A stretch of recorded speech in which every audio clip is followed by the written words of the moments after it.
பிரகாஷ் ராஜ் அவர்களுக்கு நான் ஒன்னே ஒண்ணு சொல்ல விரும்புறேன். நல்ல நண்பர் தான். இருந்தாலும் ஒரு விஷயம் சொல்ல விரும்புறேன். குஷ்பு கட்சி மாறினா மட்டும்தான் பிடிஆர் சொன்னது அப்படியே ஒப்பிட்டு பேசிட்டு இருக்கிறாரு. பிடிஆர் அவர்கள் கட்சியில அழகு பார்த்துட்டு ஒரு மந்திரி பதவி, ஒரு அமைச்சர் பதவிகள் கொடுத்துட்டு கிட்டத்தட்ட 9 பேர் திமுக பிறந்து திமுக வளர்ந்தவங்களா இருக்காங்களா? நீங்க 10 ரூபாய் பாலாஜி இருக்கட்டும், KKSSR இருக்கட்டும், ரகுபதி அவர்கள் இருக்கட்டும், அனிதா ராதாகிருஷ்ணன் இருக்கட்டும், சேகர் பாபு இருக்கட்டும், அத்தனை பேரும் நீங்க அதே கட்சியில பிறந்து அதே கட்சியில வளர்ந்தவங்களான்னு நான் கேட்கிறேன். அப்படியே நீங்க பாத்தீங்கன்னா டிஎம்கேட ஹிஸ்டரி எடுத்துட்டு பாருங்க.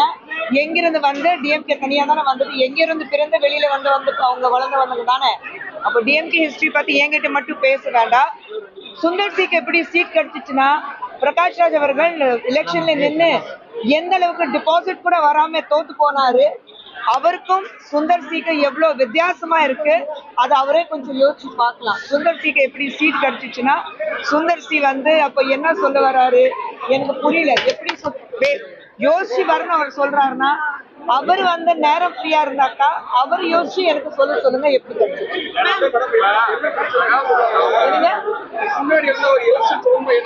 அரசியல் ஈடுபடல 3 நாளைக்கு முன்னாடி அவருக்கே சீட்டு கிடைச்சது. சீட்டு கிடைச்சு அவருக்கே அதிர்ச்சியா தான் இருக்கும். கிடைக்கலாம் அரசியல் இருக்கு. அவங்க சீட்டு கிடைக்காம எப்படி சீட்டு கிடைச்சது கேள்வி எழுப்புறாரு. கேள்வி கேட்கணுமே. அரசியல் செய்யணும்னா அப்புறம் இவங்க எல்லாரும் அரசியல் என்ன செஞ்சுட்டாங்க? பிரகாஷ் ராஜ் அரசியல் இறங்கும் போது அவர் என்ன செஞ்சுட்டாரு? அவர் கீழே நின்று பெங்களூர்ல எதிர்த்து நின்னாரா இல்லையா? அப்புறம் அப்ப மட்டும் அவர் என்ன பண்ணிட்டாரு? அவர் அரசியல்வாதியா? அவர் குடும்பத்துல ஒரு டைனஸ்டி பாலிடிக்ஸா? இல்லையே.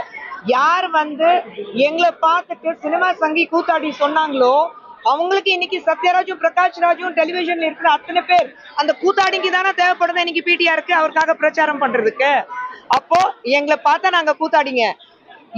என் கணவர் பார்த்துட்டு இதே கேள்வி ஸ்டாலின் அவர்கள்கிட்டயும் உதயநிதி ஸ்டாலின் அவர்கிட்டயும் தைரியமா இருந்தா கேளுங்க. கேட்டாரா? அப்போ இதே பிடிஆருக்கு எங்களை மாதிரி சினிமால இருக்குது கூத்தாடிங்க உங்க பப்ளிசிட்டி பண்றதுக்கு தேவைப்படுது இல்ல. அப்ப இது எந்த விதத்துல நியாயம்?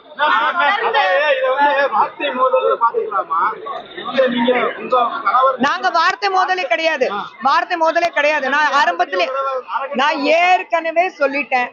அவர் அவருடைய படிப்பு காட்டுறாரு, நானும் என் கணவர் எங்களுடைய வளர்ப்பு காட்டுறோம். அவ்வளவுதான் வித்தியாசம்.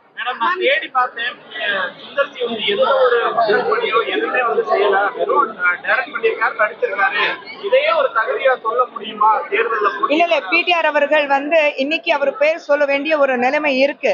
அவருடைய பேர் உச்சரிக்கிறதுக்கு எனக்கு ரொம்ப கேவலமா இருக்கு. அந்த அளவுக்கு அவர் இறங்கிட்டாரு. ஆனா இன்னைக்கு அவர் பேர் சொல்ல வேண்டிய ஒரு நிலைமை இருக்கு. நாங்க என்ன செய்யறோம்? எங்களுடைய வளர்ப்பு எப்படி இருக்குன்னா, எனக்கு பின்னாடி என் தாத்தா, என்னுடைய பாட்டி, என்னுடைய குடும்பம், என்னுடைய அப்பா, அது சொல்லிக்கிறதுக்கு யாருமே இல்லை. இன்னைக்கு சுந்தர் சி, குஷ்பு தமிழகத்துல இருக்கிற மக்களுக்கு தெரியுதுன்னா, சுத்தி அத்தனை பேர் நிக்கிறாங்கன்னா இன்னைக்கு உங்க பிரஸ் மீட்லயே மக்கள் எங்க பேர் வச்சுதான் எங்களுக்கு தெரியும். சரிங்களா? எங்க குடும்பத்தை பேர் வச்சுட்டு இல்ல டைனஸ்டி வச்சுட்டு மக்கள் எங்களை பார்க்கல. சோ நாங்க எங்களை சார்பாக நாங்க ஒரு பிராண்ட். நீங்க ஒரு பிராண்ட் சொல்லும் போது உங்களுக்கு உங்களுடைய பூர்வீகம் தேவைப்படுது, எங்களுக்கு அது கிடையாது. அதே சமயத்துல நாங்க எங்களுடைய வளர்ப்பு எப்படி இருக்குன்னா, நாங்க என்ன செய்யறோம்னா, என்ன வலது கையில என்ன செய்யறோம் அது இடது கைக்கு தெரியக்கூடாதுன்னு சொல்லி வளர்த்தாங்க. இது நாங்க பப்ளிசிட்டி பண்ணல. ஆனா இன்னைக்கு நான் சொல்றேன், நாங்க ஒரு ட்ரஸ்ட் வச்சிருக்கோம். அது யாருக்கும் தெரியாது. வருஷத்துல எத்தனையோ பேருக்கு பசங்க நாங்க படிக்க வைக்கிறோம். அது நாங்க பப்ளிசிட்டி பண்றது இல்ல.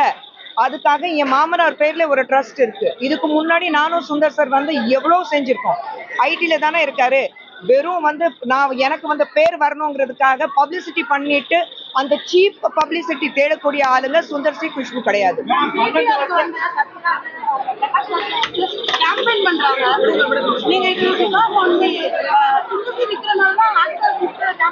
இல்ல அவருடைய புத்தி காட்டுறாரு, நாங்க எங்களுடைய அதான் சொன்னேன்.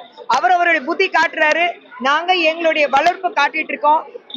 எங்களை வளர்த்த எங்களுடைய தாயார்கள் நாங்க ஏதோ அசிங்கமா பேசி அவங்களுடைய வளர்ப்பு மேல அவங்க வளர்த்த விதத்து மேல எந்த விதமான ஒரு பிளாக் மார்க் போடுறதுக்கு நாங்க தயாரா இல்ல. 12 வருஷத்துக்கு அப்புறம் தொடர்ந்து வந்து மோடி சார் வெற்றியா போட்டாங்க. 12 வருஷத்துக்கு கழிச்சு இந்த மசோதா தோற்கடிக்கப்பட்டிருக்கு. இதை எப்படி பாக்குறீங்க? முதல் முறையா தோற்கடிக்கப்பட்டிருக்கு மசோதா. இல்லையே, இது மசோதா வந்து அவங்க சும்மா டீலிமிட்டேஷன் சொல்லும் போது அவங்க வந்து ஒரு வகையில மக்கள் ஏமாத்துறதுக்கான வேலை மட்டும் தான் செஞ்சுட்டு இருக்காங்க. என்னன்னா இன்னைக்கு நீங்க பாத்தீங்கன்னா இந்த மசோதா அவங்க நிகாரிக்கிறதுக்கு காரணமும் வந்து அந்த 33% பெண்களுக்கான ஒரு அதுல ரெசர்வேஷன் பில் இருந்தது. இதே வந்து உங்களால நீங்க வந்து காங்கிரஸோட ஆட்சியில இருக்கும்போது எத்தனை வருடங்களாக நீங்க காங்கிரஸோட தான் கூட்டணியில இருக்கீங்க. காங்கிரஸ் UPA 1 UPA 2 எல்லாமே இருந்தது. நீங்க ஏன் அப்போ அந்த மசோதா பாஸ் பண்ணல? இது காங்கிரஸால முடிஞ்சிருக்கலாம்ல. நீங்க கூட்டணியில தானே இருந்தீங்க. அப்ப ஏன் நீங்க பாஸ் பண்ணல இந்த மசோதா? அப்பவே சோனியா காந்தி பேசிட்டு இருந்தாங்க இதை பத்தி. அப்ப ஏன் இந்த மசோதா பாஸ் பண்ணல? இன்னைக்கு இந்த மசோதா பாஸ் பண்ண ஒரு நேரம் வரும்போது நீங்க வந்து பயந்தாங்கோலிங்க மாதிரி பின்னாடி வாங்கி போயிட்டு நாங்க பெண்களுக்கு எதிராக நிப்போம் நீங்க உறுதிப்படுத்திட்டீங்க. இந்த 33% பெண்களுக்கான ஒரு மசோதா இருந்தது. அது நீங்க வந்து நிகாரிச்சு பெண்களுக்கு முதுகுல குத்துற வேலை இல்லை. ஆனா இந்த முறை பெண்களுக்கு முதுகுல குத்துற வேலை செய்யல, நேரா நெஞ்சில வந்து நீங்க குத்திருக்கீங்க. இது பெண்களுக்கு எதிரான ஒரு மசோதாவை நீங்க வந்து இம்மீடியட்டா வந்து எப்படியாவது இது தடுத்து நிறுத்தணும். பெண்கள் முன்னேறக்கூடாது.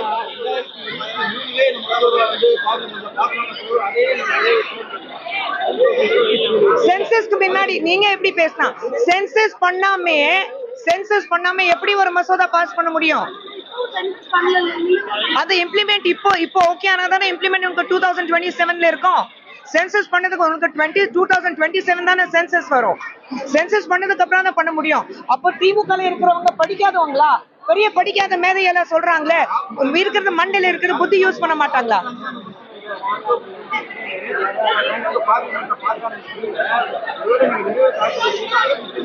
இல்ல ராகுல் காந்தி பத்தி பேசவே கூடாது.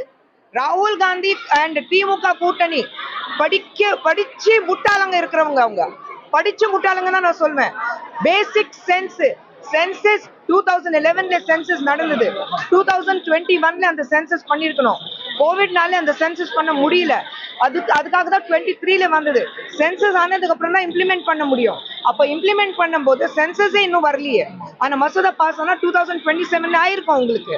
ஆனா சென்சஸ் பண்ணாம நீங்க வந்து delimitation it's part of constitutional law தானே. அந்த லாவே புரிஞ்சுக்காம நீங்க பேசிட்டு இருக்கீங்கன்னா அப்போ எந்த அளவுக்கு மக்களை ஏமாத்துறதுக்கான வேலை இவங்க நடத்திட்டு இருக்காங்கன்னா கொஞ்சம் ஸ்டாலின் அவர்களும் அண்ட் காங்கிரஸ்ல ராகுல் காந்தி அவர்களும் மக்களுக்கு முதுகுல குத்துற வேலை மட்டும் இது வரைக்கும் பண்ணிட்டு இருந்தாங்க. இப்போ நேரடியாவே அவங்க நெஞ்சில குத்திட்டாங்க.